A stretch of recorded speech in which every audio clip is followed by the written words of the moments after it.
This day is called the Feast of Crispin.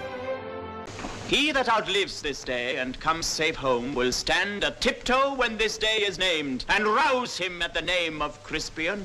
He that sees this day and lives old age will yearly on the vigil feast his neighbours and say, "Ah, tomorrow is St. Crispin's." Then will he strip his sleeve and show his scars and say, "These wounds I had on Crispin's day." Think about every great motivational speech in every movie ever. They all owe a debt to this speech, King Henry's famous St. Crispin's Day speech in Henry V.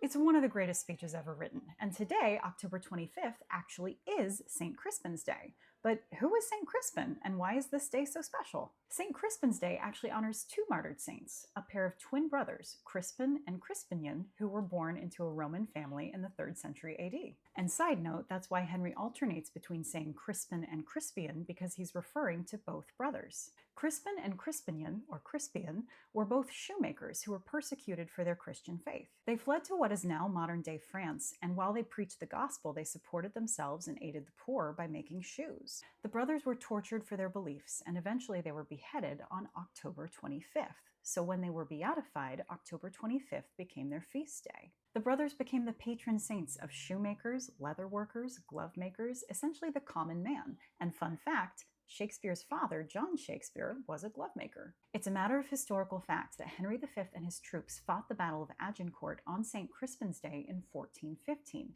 and it's one of the most iconic victories in English history because they were severely outnumbered. Shakespeare says 5-1, but he was exaggerating a little bit. It was actually more like 3-1, but still, it was a decisive victory in large part thanks to King Henry's leadership and thanks to the innovation of the longbow. Henry was beloved by his people because he knew how to speak to the common man. And one of the most gorgeous things about this speech is that while most kings would speak to their subjects using the royal we, Henry uses the truly collective we few, we happy few, we band of brothers. He says to every man there that regardless of class, regardless of station, if he fights alongside him on this day, they will be brothers and they will be equals. And he does this while appealing to a holiday that celebrates the patron saints of the common man. It's absolutely brilliant. On this St. Crispin/St. Crispian's Day, I encourage you to read this speech because it really does hold up. I'm going to leave the entire speech in the caption, and I encourage you not just to read it silently, but to read it out loud. And if you feel so inspired, I encourage you, just for fun, to record yourself reading this speech and stitch it with this video.